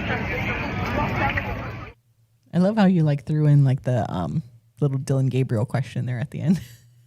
Well, one, I was there, one of like the few people that got invited to go there, and two, when homeboy Dylan's giving back to your alma mater, you better be winning championships. I'm just gonna say that. I'm not complaining. But I will say this though, as you Mililani alum, the softball side, they unfortunately lost on Friday in the semis after the Mililani boys won the championship. But I did have people commenting on like Dylan's page or the I'm the Inspires page. What about the softball girls, right? And Dylan's like, oh, we got stuff in the works for next year. And it's like, well, they didn't get enough of your love this year, Dylan. They lost. So, but yeah, I mean, Dylan, but at least I think Dylan, he took care of flag football, right? I think because it's not like he's leaving out girls sports. Yeah, he's not. And soccer, I think. Not. Yeah, I think soccer. And men's, girls volleyball and basketball and whatnot. It's just kind of, I mean, like funny that, not funny, but just ironic that, okay, well, he gives all this to the baseball team this year and they win the championship, but the one year that you think Mililani softball is stacked, they lose. And it's okay. Coach Rosie's we talk about like regular season. I guess we can compare this. All right, they won't win the OIA, but then they'll just bounce back and win the state. So, well, here's the thing. In the OIA, like in high school sports, I guess the regular season isn't that like celebrated because there's still the tournament, right? Because even if you win the regular season in the OIA like that, I mean, you do get a guarantee to get states because you're in that Actually, you don't. You still gotta win at least one in the tournament, in the back door, in the consolation. You gotta at least win one in the back door in the consolation.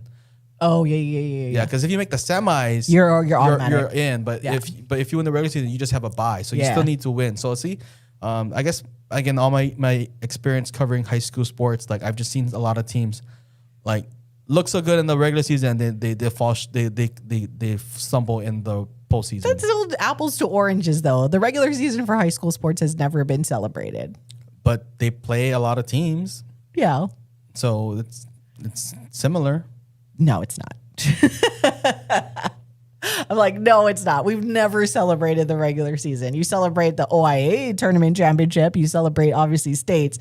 But, like, when I was playing, like, you'd never be like, oh, yeah, we fit. Like, if you go on an undefeated season, you look back and you're like, yeah, great. But, like, look at what happened with Nanakuli, right? Like, it's nice to look at. They basically had the Patriots season where they were undefeated the entire time. And Radford, though, not taking anything away from Radford, they won for good reason. Like, that game that we covered here on Hawaii Sports Radio for the regular season was a very like hotly contested game between these two teams. So you were expecting it to be close in the Division II softball championship for sure. But this time Radford took it. Like Nanakuli took the regular season lone game because they weren't able to play that second game. And then Radford came back and played spoiler to Nanakuli's undefeated season in which they hoped would have capped it off with an OIA championship. But Radford winning their first OIA title in girls softball for the first time ever. So shout out to the Rams. Before we get a chance to play for the beautiful people,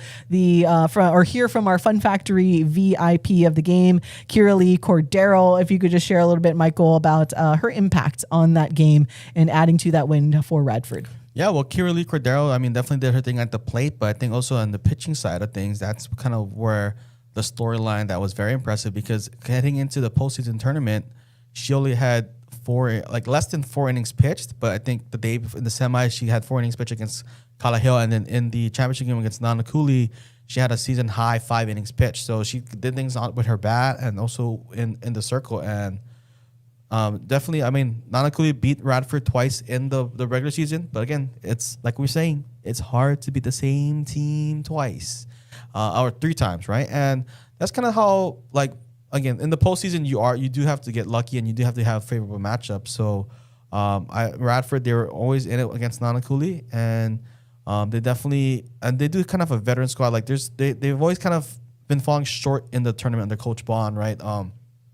Sometimes either being that 3rd place, 4th place game, or sometimes even in the OI final, but falling short, constantly, like just barely being able to get there. So nice to see them to get their first ever OIA title, and I love it when like teams that don't have a title finally win a title. Yeah, like I think a few years ago was pretty cool when they won the boys volleyball title for the State? first time. Oh, and state, yeah. So it was really cool. Like, and to echo your point, where it's nice to see when some of these schools, win it for the first time for sure. Whether it's just a league title or if it's the state, first is first. So always cool to see. All right, let's let you guys hear now from our Fun Factor VIP from that game. Radford's Kira Lee Cordero after that 6-4 win for the OIA D2 softball championship, as Michael Lasquero had a chance to catch up with her, and here it is.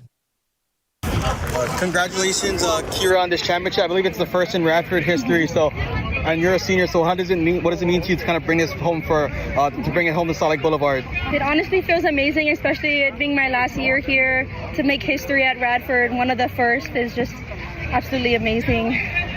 I think coming into the postseason, you only had like under 4 innings pitched, but in this postseason, you have 9 innings pitched. So, kind of talk about that adjustment by the coaching staff, and for you, just doing work, because you had 5 innings pitched tonight, and then kind of help shut down Nanakuli after giving up that home run.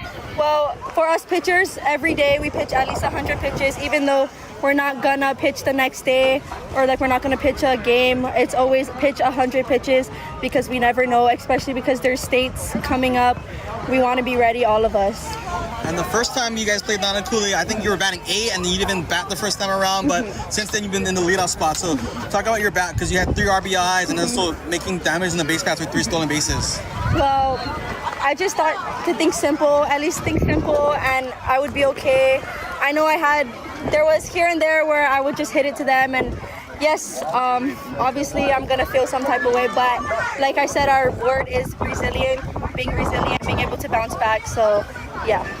I think Kylie Naeho, I think you're like either Hanai family or related. So yes. Kind of talk about that relationship and how you're able to get the better of her like in this matchup. Mm-hmm. Well, we've been playing since I was like 5, 6 together at least. So I used to live with them. So we have a really close bond. So this game in general was very emotional, and yes. Talk about the defense. You guys gave up those, the 4 runs, right? You guys get kind of tied that game, but I think, your defense, talk about resilience. You guys held tough with the defense. And then you find a way to score those runs. I mean, talk about what it meant for your defense to back up what you did on the mound. It felt amazing to know that they're there for me, because as a pitcher, you can't just strike everybody out. You have to be able to rely on your defense, and that's what I did, was just rely on them. Thank you so much. Thank you, guys. And that was Radford softball pitcher Kira Lee Cordero, our Fun Factory VIP of the game, following Radford's win over Nanakuli 6-4 to claim the OIA Division II softball championships. So close one between the Rams and the Golden Hawks. However, in the Division I softball championship, not so much, as Campbell just laid it on Kapolei 19-1 after a very, very close extra innings win over Mililani the night before. This was just an easy cruise through the win once again for the run rule finish by the Sabres. So our Fun Factory VIP of that game, Delexi Sanchez. Michael, how much did Delexi contribute to that 19-1 cruising victory to claim the OIA title? Well, Delexi Sanchez had 6 RBIs in that game, and they scored 19 runs, so that's about like a third of the offensive production. She had a grand slam in the top of the first to give Campbell a 6-0 lead, and at that time it's like, okay, it's getting out of hand, it's getting ugly. But credit to her, because I think entering that game, and then I think I asked her this question too, like she only had like 1 hit in her life. Definitely breaking out the bats and coming up clutch, and Campbell on the rise. And I mean they did get a new head coach like early in the season, so. They're just, coming along, and definitely they, when you beat Mililani the night before in extra innings, it's kind of like, okay, was this just Mililani on an off night, or is Campbell that good? And Campbell really that good? I mean, I did say on last Friday's show, if there's a team that can beat Mililani, it's going to be Campbell. But yeah, Campbell did really well. But there's a lot of, outside of Delexi Sanchez, I want to shout out a lot of players on Campbell, because Sophie Alo over at first base, very solid. I think she was 3 for 3 with a walk, and definitely a good leader defensively. Fantastico over at shortstop was really solid. There was a pinch hitter, Taylene. Oh yeah, Taylene Asawal, hit a grand slam as well off the bench. In that big inning, I think that where Campbell scored 10, I think, in the top of the fifth to make this a mercy rule or put it in mercy rule territory. So, yeah, a lot of, I mean, Shia Gabriello, former future HPU softball player. So that Campbell team is pretty stacked, you know. I mean, Gabrillo too. Like, we should make sure we go back to that semifinal game against Mililani where she saved the game for Campbell. Like, if that got over her glove, Mililani would have brought in a couple of runs and could have ultimately come out with that win in the night before. But yeah, she came up clutch, and Campbell able to end up beating Mililani in that one. But we shall see what happens now in the state tournament. All right, Michael had a chance to catch up with our Fun Factory VIP of the game from Campbell, Delexi Sanchez, and here's what she had to say. All right, we're with Delexi Sanchez, our Fun Factory VIP for Campbell after they beat Kapolei in the OI Division 1 Championship. Delexi, how does it feel right now? It feels great, and it feels just very relieving. Yeah, it's been a while since Campbell has been at the top, you know, so talk about the hard work that your team has gone through, and especially a coaching change in the season, you know, to kind of talk about what you guys had to overcome to get to this point. You know, we worked really hard ever since Winter League. We've been practicing every day on the weekends, workouts, conditioning. We've just worked so hard for this moment, and after our little downhill we went on, we just never doubted each other for a moment, and I think that was super important into why we were so successful in the OIAs, is we just stuck to what we know we can do. We trusted each other, and we're here now, and it just feels great to come up from that. That's a very good answer. Let's kind of talk about your individual performance, right? I think the last 4 games you just had 1 hit, but today you could start the game off with a grand slam, and then you hit another home run, right? So what was in you today? I think it's the championship game. I knew I had to come back after my performance the last 2 games, and I just really had to show up for my team because this game meant a lot to us, and we owed Kapolei what we gave them today, and it just showed today. Talk about your pitcher, Lily Pereira, right? I think this is the first time she's pitched against Kapolei, and she really shut them down. I think no earned run, so talk about her. Lily is great. She works really hard, and she's really good, and she knows how to keep her composure well in the mound. And although she's a sophomore, I feel like all of us defenders trust her as much as we trust Kayana in the mound. And it's just really good having a good reliever when Enna is not able to pitch. And I feel like that's also really big for us, is having Lily to back us up when we need her. Awesome. Thank you. Congratulations.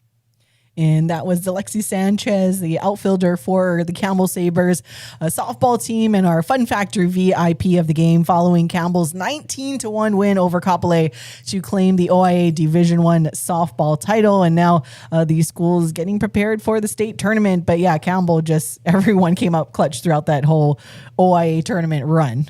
Yeah, I mean, I mentioned at the last question, Lily Pereira, she didn't pitch against Kapolei at all during the regular season. So Kapolei, the first time seeing her, and Lily Pereira, I mean, I think just allowed 1 unearned run in the bottom of the first. But after that, it was a shutout the rest of the way. So Campbell with some players, and, you know, Kapolei as well. I mean, you know, credit to them for making the championship. They beat a tough Moanalua squad in the semifinals. But Campbell, you know, times are changing, you know, and it's I mean, I like it because, I mean, so we saw Campbell won the state football title. We saw Campbell won girls basketball in OIA and Flag football states, the first ever. And I know that the school, you know, is getting a lot of support and growing, you know, with their supporters and whatnot. And then definitely when you have a senator like Kurt Favela, that's very, I mean, Kurt Favela, he is like at every Campbell championship game, if I'm not mistaken. So that's when you have, you know, the people that are in high office supporting athletics. It's amazing what people can do. It's amazing what can happen. So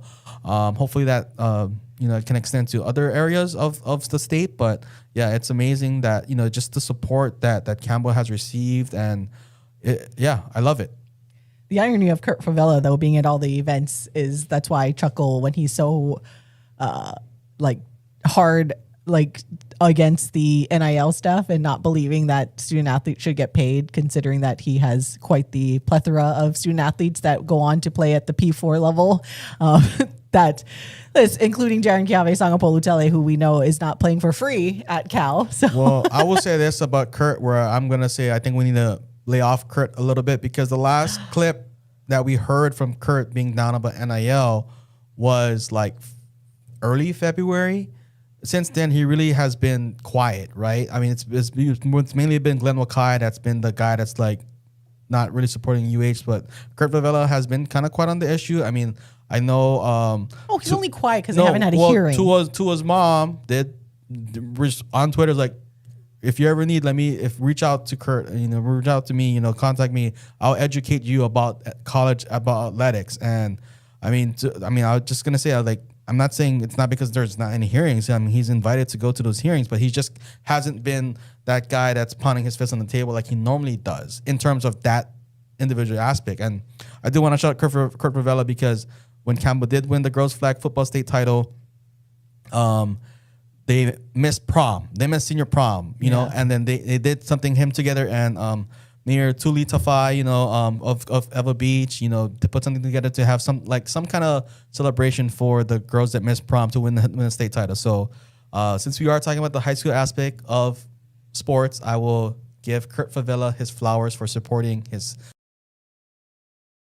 Okay, Michael. Okay. But Glenn Wakai, do not support your school on Saturday. I'm telling you right now. You better not, or else you best believe we'll be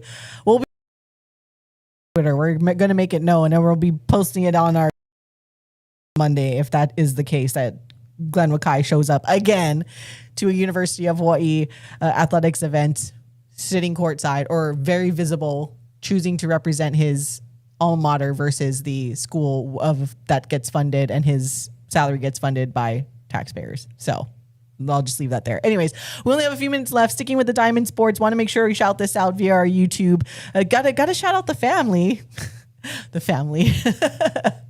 And Caesar will appreciate this, because in case you missed it over the weekend, Ailana Agbayani, the daughter of Benny Agbayani, who Caesar started tuning into the show because he thought that I was the daughter of Benny Agbayani. I am not, and I have never actually played softball in my life either. Parents tried to get me to play, but I just it was not for me. But she actually, over the weekend, she is playing at Oklahoma right now, in case you guys did not know. But over the weekend, after their game against Georgia, she was given a golden ticket to the Athletes Unlimited Softball League. Basically, the golden ticket means she is guaranteed a draft to be drafted. So we don't know what team she will play in for the AUSL, but she will officially play professional softball after her collegiate career is over. That's what the golden ticket means. I think she is the 16th athlete to be offered the golden ticket this season. So that's really cool. So she is going to play professional softball, guaranteed a spot, which is really interesting. And I like kind of how that is, where you don't necessarily have to wait. I do like the effort of the AUSL to make something different when it comes to their professional sports league. So Ailana Agbayani with her parents at hand, and I had to share kind of the screen grabs from the video, because altogether a teary-eyed moment with Benny Agbayani was there lifting her up. They shared a very nice hug, and some tears were shed, as she does wear, if you guys also didn't know, she does wear number 50, same jersey number as her former MLB dad, Benny Agbayani. So really, really cool full circle moment for Benny, knowing that his daughter now will play professional softball. All the tears, all emotions. And yes, being that they are not actually my family, but we share the same last name, I was still getting teary-eyed regardless, just because I grew up watching Benny Agbayani playing for the Mets, and then seeing Ailana play at Iolani and all that they did over there for Iolani winning the state championships and everything. And then now the full circle moment where wearing her dad's jersey number in college and officially earning a spot to play professional softball. Again, that's the new thing, the golden ticket, where no matter what, she will be drafted Don't know what team yet, but she will officially now be following in the footsteps of her dad in playing the diamond sport professionally, which is pretty cool. So I had to make sure we shout that out on the YouTube, especially because, like our friend Caesar said that he tuned in because he thought that I was the daughter of Benny Agbayani. I am the daughter of Darren Agbayani, but apparently, no relation that we know of. Well, I think I'm more related to Ailana Agbayani than you are, because I think my dad in some way, because my dad's mom, so my grandma, my dad's side, her maiden name is Agbayani. So I think there's more of relation from my family possibly to the Benny Agbayani and Ailana Agbayani, and also shout out to the other siblings of Ailana. You know, you have Alea Agbayani as well as Bruin Agbayani, who's playing for the University of Michigan. Go Wolverines! Maybe I need to actually ask my mom if we're actually related, because I think I do have like a slight relation to that family. Yeah, never know. Oh, sorry. Viruses. No viruses. No. What's going on here? No, it's like the McAfee thing that's like, update me.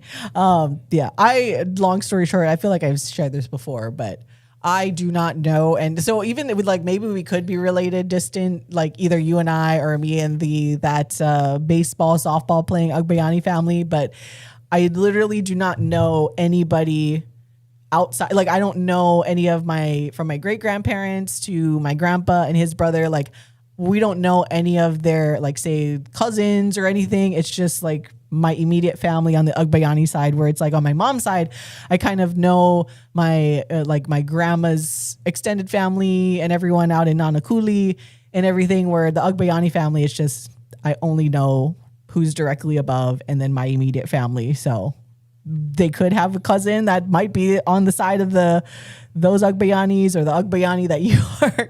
But literally, that's why I'm just like, I'm not related to, every time I get asked, are you related to so-and-so Agbayani? I'm like, nope. Because I know all of the people that I'm for sure related to, because we've only known those that are directly, like I said, my grandpa, and then obviously my aunties and uncles. And then my grandpa only had one brother, and then he only had two sons that I think only one has like kids, and then my great grandparents. And so we don't know anyone out of our like direct tree, I guess, so to speak. So maybe, I mean, my dad kind of actually could pass as like cousins of Benny Agbayani, but we'll see. I think it'll just be fun. I keep saying this, you guys, and I know this will probably be a summer thing. Clearly Benny's busy, but I think it'll be really fun to do a interview, like maybe an extended interview with Benny. Like we'll just have like the Agbayani clan, especially now. I do want to ask him about seeing this full circle moment with like knowing that his daughter Ailana is going to play professionally, but also Bruin is up and coming now, playing, just getting his collegiate journey started. So it is pretty cool. All right. To close out the show, I wanted to mention this before we go, and we'll talk about it maybe we'll elaborate on it a little bit more tomorrow. But this was just tweeted out or sent to me that I didn't see via Ross Dellinger, because when we bring up Senator Wakai, part of the reason that he annoys me a lot is because he likes to take credit for Kansei Matsuzawa and all of these things when he is not responsible for it. So no matter what he says, everybody, as much as he tries to tell you that he is responsible for the kanji that was put on Kansei Matsuzawa's jersey during the season, that was not him. That was something that Sheffield was already in the works to do, actually wanted to do it for senior night. They wanted it to be a surprise, and then they kind of released it early and all of that stuff. So Glenn Wakai cannot take credit for that whatsoever. And Glenn Wakai has also been very vocal about trying to bridge the gap between the Asian market, whether it is for golf or whatever, or for athletics here at University of Hawaii. We've since kind of talked through that and why it's kind of living in the land of hopium. Well, he's sleeping at the wheel here, Michael, when it comes to football, apparently, because Oregon, yes, that Oregon is capitalizing on the interest there now in Japan. So this was an announcement from Oregon that Dan Lanning, quarterback Dante Moore, and several other players will travel this June to Tokyo for the inaugural Tokyo Oregon Football Showcase, where the Ducks will hold live exhibitions to teach fundamentals and techniques to the Japanese football community. So let that sink in for everybody, that as much as, some senator here that's trying to take credit for all of these things, Well, looks like they're, we'd work hard, but somebody over there in Oregon is taking advantage on the football side. Now, will any football players, like we talked about it before, where Conce is like a true one-of-one type of talent when it comes to all the effort he put into work there. But I mean, Oregon, they're making their way to go international and I guess mark their territory there in Japan before Hawaii is able to. Yeah, so what I gathered from the actual press release, not what from Ross Dunger put in his tweet, was that it's in partnership between Division Street Events and the Japanese Gridiron something. So I really don't know what that is. So it's not really the Oregon, I guess, because I don't think it's going to be the whole Oregon team that's going to go. No. So it's not as, I guess, like, but yeah, it's good for Oregon. They are sponsored by Nike pretty much. They are like Nike's like experimental school where they can just kind of test out new designs, unlike the University of Hawaii, where I try to remind fans like, hey, the partnership with Nike for UH is through BSN, not like Nike. Yeah, directly.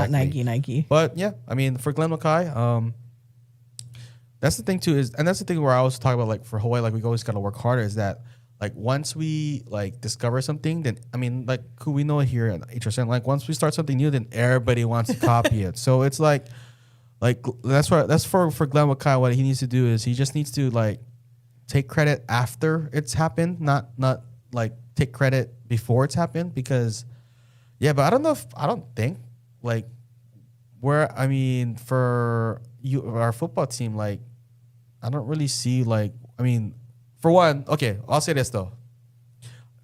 Did Glenn Mackay have anything to do with us being on Rakuten and in the markets of Japan? Remember they were able to broadcast games? I'm sure if you ask him, he'll say yes. But yeah, like, there's things that the athletic department at UH, shout out Matt Elliott, gotta give you your flowers like at least once a week here on Wake Up on the End. But I don't know though. Matt Elliott avoided you last week. He didn't avoid me. He avoided you. He avoided your show. He avoided you. I mean, the moment he was on the show when Paul was here, and then last week it's Michael down. He's like, yeah, no, I don't want to go on anymore. Well, he was busy. He had to sign Coach K. The announcement came later that day, and there was just a lot going on for Matt Elliott. And he also had travel plans to, I think, go to water polo as well as go to he was all over the place. It's fine, but hopefully Matt. Next week you'll be, maybe you can be in studio. We'll see, but we'll see. But anyways, yeah, Glenn Mackay. Okay, well, speaking of that, we do have the resumption of the conference thingy between the Senate and the House over Senate Bill 3263 tomorrow. Just want to put that out there, because because if you say tomorrow, it's gonna be like less than 24 hours. So that will be happening 2 p.m., 3 p.m. In one of the conference rooms over at the State Senate. And because we do have a breather this week, maybe I might actually try effort to be there in person just to get the vibes and maybe pull somebody off to the side afterward, because sometimes the recording of the YouTube is kind of shoddy, but at least I can ask questions. Oh, also shout out to our friend, Representative. I mean, I know we were going to run into the show, but I'm just, STS right now. Shout out to our friend, Representative Andrew Takuya Garrett, home plate umpire. He was the home plate umpire for the game 1 of HPU versus UH Hilo, where HPU shut out UH Hilo in a 2-0 game, and they snapped a 10-game losing streak. So shout out to you, Representative Garrett. And that sounds so bad saying that, because it's like it's not because of Representative Garrett that they won that game 2-0. But shout out for you. Because you're like, shout out to you, they won that. Shout out to you for spending your Sunday. Which reminds me of how it was like the most awkward thing that I was like, after I did it, I was like, oh, wait, this looks really bad. So after the game, right, like I was down there field level, and then he comes around and he's like, hey, cool, blah, blah, blah. And I was like, hey, a natural like local girl reaction. I like to hug people that I know, and I like hugged him. And then I was wearing an HBU softball shirt, and he was the ump, and I'm like, I thought about it after. I'm like, that looks really, and I joked about it with Kyle. He's like, why didn't you just hand him a like envelope of cash? I'm like, I know. It's just like, it's just such a reaction that it's like, if I know you and I like you, I just always like immediately go like, oh, hi, when I see people. And then I'm like, wait, that's just, why did I do that? But whatever. That's just, I don't know. It's just my style. I'd rather do that instead of be like other people that I know that don't like to say hi to you, because you don't because they want to make like they don't know who you are because you can't get them anything, or you don't matter to them because you can't get them what they want. So I kind of joked with, I've got to tell you the story afterwards. But yeah, I think I know who you're talking about. Yeah, no, I got to tell you the other part of the story that happened yesterday. But yes, Andrew Takuya Garrett, he did tell me what in that, after that awkward moment, he did say that he thinks that they're going to get something. Like he said, his inclination is that something is going to get done. He doesn't really know that, like, what the obviously the dollar amount is still. Like you said, they're going to discuss that tomorrow more in detail than opposed to what they did on Friday. But yeah, he said he's feeling positive about it, and then we can, like, he always just says, like, just text him whenever if we need clarity after tomorrow, and I'm sure you can grab him if he doesn't have to run off to another meeting or whatnot. But anyways, yeah, we got to go. We just been blabbing and blabbing and blabbing. Can't help it. All right, we're gonna go. For Michael Lasquero, I'm Ku'ule Agbayani. Mahalo for listening and watching. It's been Wake Up in the Den. Bye. You're listening to the Hawaii Sports Radio Network, streaming 24/7 at hawaiisportsradio.com and on the new Hawaii Sports Radio app.